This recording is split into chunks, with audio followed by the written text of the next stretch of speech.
اللہ نے تمہیں پیسے دیے ہیں, نئی گاڑی تم نے خریدی ہے, چھوٹے بچے کا جوتا کیوں باندھ دیا آگے تم نے؟ جوتا باندھنے سے اگر یہ ایکسیڈنٹ سے, حادثے سے گاڑی بچ سکتی ہوتی ہے تو پھر پاکستان کے جتنے پی آئی اے کے جہاز ہیں سب پر باندھ دینا چاہیے, سب پہ جوتے لٹکے ہوئے. عجیب تم نے فلسفہ تراشا.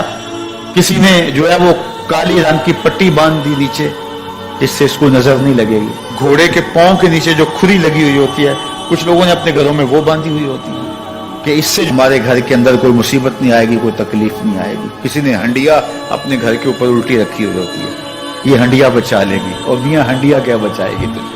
اللہ کے قہر سے کچھ نہیں بچا سکتا. جب تمہارے اوپر کوئی مصیبت نازل ہونی ہے تو کچھ نہیں بچا سکتا. اگر بچنا چاہتے ہو تو پھر اللہ سے استغفار کرو, اللہ تعالیٰ کی تسبیح کرو, اللہ کی تحلیل کرو, میرے حضور پہ درود پڑھو, پھر دیکھنا کہ مصیبتیں ٹلتی ہیں یا نہیں ٹلتی. تو یہ خام خواہ کے رکیے, اور یہ عامل لوگ جو ہیں ان کا تو کام ہی یہی ہے. ان کا کام چلتا ہے لوگ ذوف الاعتقادی میں مبتلا رہے ہیں, اور یہ کہہ دیتے ہیں کہ آپ کے خاندان میں ایک منحوس عورت ہے, یہ اس کا کیا ہوا ہے, تو کوئی نہ کوئی منحوس تو پہلے ہی انہوں نے طے کر رکھی ہوتی ہے, فوراً ذہن وہاں جا کلک ہو جاتا ہے. اس کا نون سے نام شروع ہوتا ہے, اس کا کاف سے نام شروع ہوتا ہے, اس کا جیم سے نام شروع ہوتا ہے, تو پورے خاندان میں کسی کا نام کاف, نون یا جیم سے تو شروع ہوتا ہی ہوگا, یا دوستوں میں, تو فوراً ذہن جو ہے ادھر منتقل ہو گیا. اب یہ بابا جی نے بتا دیا ہے, ہاں ہاں ہاں اس نے یہ بات کی تھی, کچھ باتیں یاد آنے لگی, اس کاف سے شروع ہونے والے نام کے ساتھ نفرت پیدا ہو گئی. اس بابے نے نفرت کا کاروبار کیا. اس نے تو 100 روپے 200 روپے لے لیے, لیکن دو انسانوں کے اندر نفرت ڈال دی. اس کا گریبان کل قیامت کے دن پکڑا جائے گا. ان ملنگوں کے پاس, ان ذوف الاعتقادی کو پھیلانے والوں کے پاس کبھی نہ جاؤ. تمہیں مصیبت پڑی ہے, تمہیں لگ رہا ہے کہ شاید میرے اوپر جادو ہے, تو پڑھو نا سورہ بقرہ, جادو جڑ سے اکھڑ جائے گا. 40 دن اپنے گھر میں سورہ بقرہ پڑھو, برکت ہوگی. کہتے ہیں مولوی صاحب 40 دن تو نہیں پڑھی جا سکتی, 2.5 پارے, ہمیں کوئی تعویذ ہی کرتے ہیں. ہم شارٹ کٹ چاہتے ہیں نا, روزانہ صبح 2.5 پارے سورہ بقرہ پڑھے, یہ تو ہم سے نہیں پڑھی جائے گی. تو آپ کوئی تعویذ ہی لکھ دیں.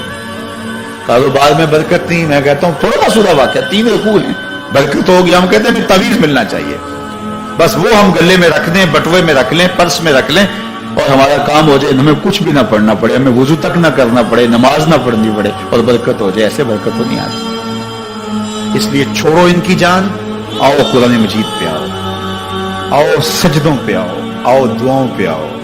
سحری کے وقت اس کی رحمتیں آواز دے رہی ہوتی ہیں, حل من مسترزقن, ہے کوئی رزق مانگنے والا, اور تم اس وقت سوئے ہوئے ہو, سارے دن ٹھوکریں کھاتے ہو. آؤ نا اس وقت جھولی پھیلا کے, ہاتھ پھیلا کے کہو مالک تو جھولیاں بھر دے. تو پھر دیکھنا, میرا بیٹا سالم مشرکین کی قید میں ہے اور میں فاقوں کی حالت میں ہوں. تو فرمایا آل محمد کے پاس ایک سیر جو ہیں, بس اس کے علاوہ ہمارے پاس بھی کھانے کے لیے دنیاوی اسباب نہیں ہیں.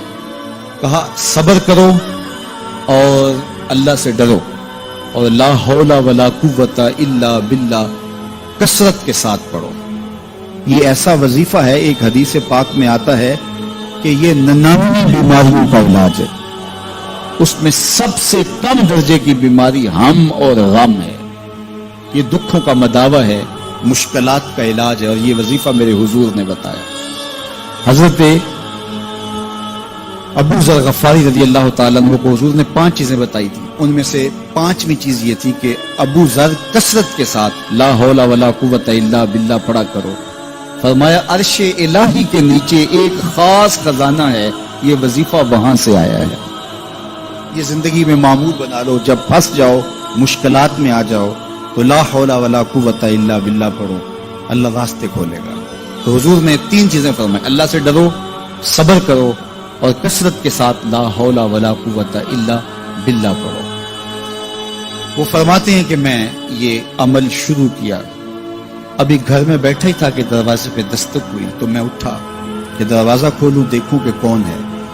تو دروازہ کھولا, دیکھا میرا بیٹا کھڑا ہے اور اس کے پیچھے 100 اونٹ کھڑے ہیں. تو میں نے کہا کہ تم اور یہ اونٹ؟ کہا مجھے موقع لگ گیا, میں ان کی قید سے بھاگ آیا.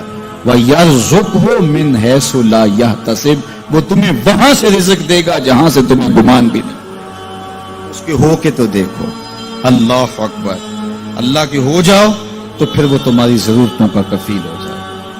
فرمایا حضرت عبداللہ ابن مسعود رضی اللہ تعالیٰ عنہ نے کہ کسی شخص کو فقر و فاقہ آ جائے تو وہ لوگوں کو بتائے کہ میں آج کل بڑے مشکل حالات میں ہوں، ہر وقت لوگوں کو بتاتا رہے تو اس کی مشکل بڑھے گی، اس کی مشکلیں آسان نہیں ہوں گی اس طرح۔ اور اگر وہ اپنی اس مشکل کو کسی سے شیئر نہ کرے بلکہ مصلی بچھا کے اپنے رب سے کہے کہ مالک فقر و فاقہ آ گیا ہے اور اس کا علاج تیرے پاس ہے، اس مرض کا مداوع تیرے پاس ہے۔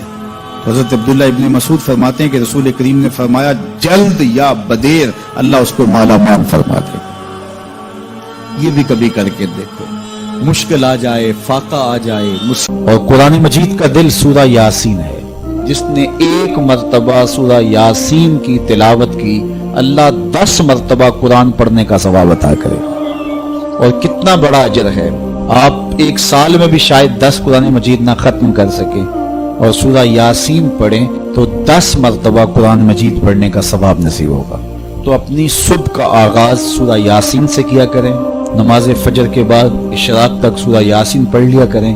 سورہ یاسین اگر آپ پڑھ کے اپنے دن کا آغاز کرتے ہیں آپ کا سارا دن خیر سے گزرے گا۔ اس دن اگر کاروبار کریں گے تو برکت ہوگی، اس دن بہت ساری بیماریوں سے، آفات و بلیات ارضیہ اور سماویہ سے بچے رہیں گے، لوگوں کے شر سے، حادثات سے محفوظ رہیں گے۔ میرے حضور نے ارشاد فرمایا قرآن مجید میں ایک سورت ہے جس کی 30 آیات ہیں، اگر کوئی شخص اس کی تلاوت کرتا ہے تو وہ سورت پڑھنے والے کی شفاعت کرتی ہے اور اتنی بار شفاعت کرتی ہے کہ اس کو بخشوا کے چھوڑتی ہے۔ وہ سورت کون سی ہے؟ وَهِيَ تَبَارَكَ الَّذِي بِيَدِهِ الْمُلْكُ، یہ سورۃ الملک ہے، 30 آیتیں ہیں۔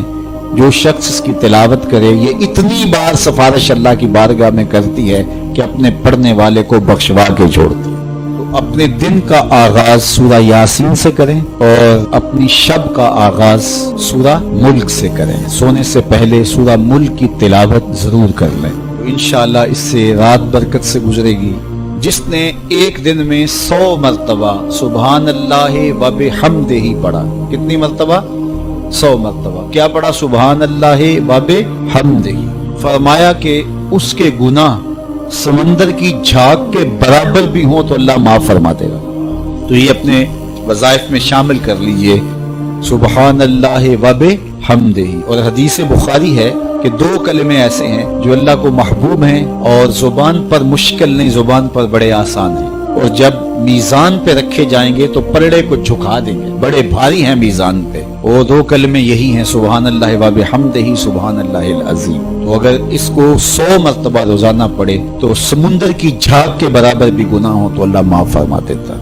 اللہ فرماتا ہے ما یفعل اللہ بعذابکم، وہ تمہیں عذاب دے کے کیا کرے گا؟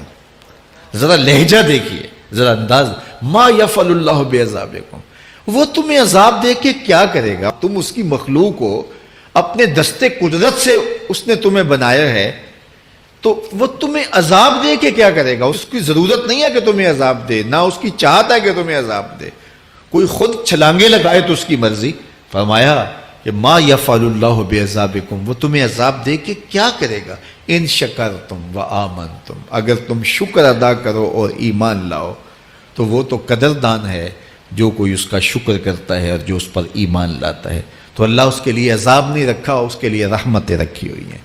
تمہیں دستے قدرت سے بنایا ہے اور وہ تمہیں خوش دیکھنا چاہتا ہے، تمہیں خوشحال دیکھنا چاہتا ہے، تمہیں سرشار دیکھنا چاہتا ہے، تمہیں نہال دیکھنا چاہتا ہے، تمہاری زندگی کو خوشگوار دیکھنا چاہتا ہے۔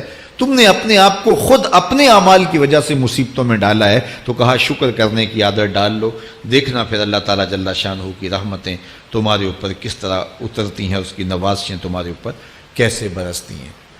توکل اگر ہم سیکھ جائیں تو توکل ایک ایسی دولت ہے کہ جو خوشحال زندگی کی ضمانت بنتی۔ جب ہم اللہ پر توکل نہیں کرتے اور ہم سمجھتے ہیں یہ سب کچھ ہماری محنت کا نتیجہ ہی ہوگا، اور نتیجہ جب نہیں آتا تو پھر ہم بے چین مضطرب ہو جاتے ہیں، اور جب ہم اس پہ توکل کر لیں تو پھر ہمارا صرف اتنا ہی کام ہے کہ میاں ہم یہ کام کر رہے ہیں، بس یہ حکم، ہم بیج بو رہے ہیں، بس یہ حکم ہے اور بو رہے ہیں، باقی اس پہ بھروسہ ہے، یہ کام اس کا ہے کہ اس نے اس کو اگانا ہے، اس کے اوپر پھل لگانے ہیں۔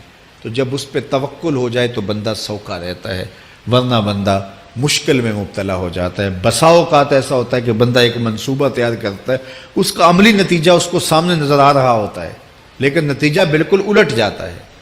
سید علی المرتضیٰ فرماتے ہیں میں نے اپنے ارادوں کی شکست سے ہی اپنے رب کو پہچانا ہے، کہ میں ایک منصوبہ تراشتا ہوں کہ یہ اور یوں ہوگا، اور وہ ہونا